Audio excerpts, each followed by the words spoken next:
안녕하세요. 목코리 한방병원 최재원장입니다. 디스크는 파열이 심하면 심할수록 흡수가 더 잘 됩니다. 이건 이미 여러 연구를 통해 과학적으로 검증된 내용이고, 저희가 실제로 수많은 환자분들의 임상 경험을 해봐도 디스크 파열이 심하면 심할수록 흡수가 더 잘 됩니다. 따라서 디스크 파열이 심한 환자들일수록 수술로 디스크 수액을 제거하지 않고 자연 치유로 디스크를 깨끗하게 흡수시켜 보는 것을 시도해 볼 만한 충분한 메리트가 있습니다. 실제로 디스크가 많이 터지면 초기에 극심한 통증으로 고생은 심하게 하지만 어쨌거나 더 깨끗하게 흡수될 확률이 높기 때문에 결과적으로는 이 디스크라는 질환이 수술 없이도 깔끔하게 좋은 결과로 끝날 가능성이 높습니다. 그러니까 디스크 자연 치유를 꼭 해볼 만한 가치가 있는 겁니다. 그런데 사실은 디스크를 자연 치유한다는 건 밀려나온 디스크 수액이 자연적으로 흡수되기를 기다리는 건데, 환자 혼자서 집에 누워 있으면서 무작정 디스크가 흡수되기를 기다리는 것은 현실적으로는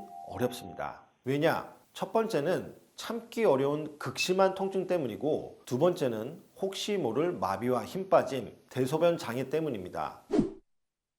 우선 통증에 대해 먼저 얘기를 하겠습니다. 디스크가 파열되면 초기에는 그 통증이 참기 어려울 정도입니다. 낮에도 아프고 밤에도 아픕니다. 특히 야간통 때문에 밤에 잠을 못 잡니다. 이런 통증은 일반적인 진통제로는 제어하기 어려운 정도의 심한 통증입니다. 그래서 환자가 이런 정도의 통증을 혼자 집에서 견디기는 힘듭니다. 게다가 이러한 극심한 통증이 얼마나 지속될지 모르니까 두렵기도 하고요. 그런데 이런 극심한 통증은 일주일에서 열흘 정도면 가라앉습니다. 그 이후에는 밤에 잠은 좀 잘 수 있을 정도로 통증이 줄어듭니다. 그래서 사실은 이 기간만 잘 지나가면 디스크 파열 자연 치유가 성공할 가능성이 매우 높아집니다. 그리고 보통 디스크 파열 자연 치유에 실패하는 기간도 이 기간 내에 벌어집니다. 왜냐하면 통증이 너무 극심하니까 못 참고 그냥 수술 받겠다고 수술하러 가는 겁니다. 그래서 사실은 디스크 자연 치유에 성공하기 위해서 할 수 있는 최선의 선택은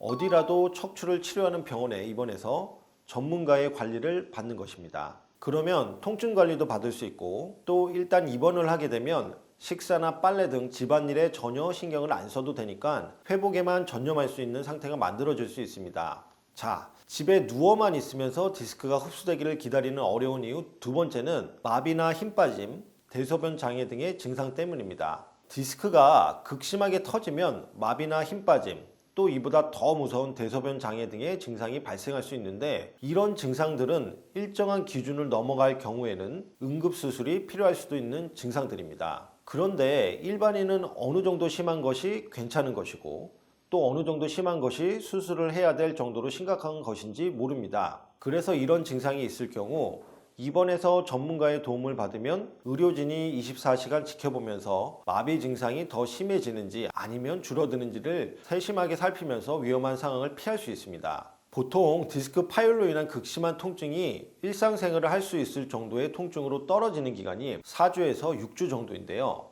마비 증상이 있던 사람이라도 이 기간 내에 염증이 대부분 가라앉고 디스크가 아주 일부라도 흡수되기 시작하면 이런 마비 증상은 좋아질 가능성이 높습니다. 그래서 입원해서 절대 안장을 취하면서 전문가들의 관리를 받고 있으면 마비 증상이 악화되어 응급수술을 해야 하는 상태로 진행하는 경우는 드물다고 보시면 됩니다. 대소변 장애도 마찬가지입니다. 대소변 장애라는 건 항문이나 성기 주변의 감각 저하, 그러니까 배변이나 배뇨 조절이 안 된다거나 요일을 못 느끼는 걸 말하는데, 심한 대소변 장애는 응급수술이 필요합니다. 하지만 경미한 대소변 장애는 앞서의 마비 증상과 마찬가지로 4에서 6주 이내에 디스크 흡수가 일부라도 진행돼 좋아질 가능성이 높지만, 어쨌거나 이런 증상은 일반인이 혼자 관찰하면서 지켜볼 수 있는 증상은 아니기 때문에 이런 증상이 있다면 반드시 입원해서 전문가의 관리를 받으셔야 합니다. 실제로 이렇게 마비 증상과 대소변 장애가 생긴 환자분의 이야기를 들어보겠습니다. 통증도 심하고 발가락 마비가 왔고 발목도 당연히 안 움직이고 걷는 건 당연히 안 되고, 그리고 소변이 마려운지 잘 몰랐어요. 발목이 아프다 보니까 힘이 안 들어가지고 발가락 3개, 그다음에 발목 앞쪽, 바깥쪽, 뒤쪽 삼면이 다 감각이 무뎌져가지고 만지면 내 살 같지 않고 그냥 다리 전체가 다 저리고 이분들처럼 디스크가 극심하게 파열된 분들일수록 자연적으로 흡수될 가능성이 높아지니까 꼭 디스크 파열 자연치유를 시도해 보시길 바랍니다. 이 디스크 파열 자연치유 성공의 핵심 포인트는 디스크 파열 환자를 잘 관리해 줄 수 있는 병원에 입원해서 관리를 받는 것입니다. 다음 2편에서는 이런 심한 디스크 파열 환자분들이 입원해서 관리받으면 좋은 또 하나의 핵심적인 이유에 대해서 설명드리겠습니다. 감사합니다.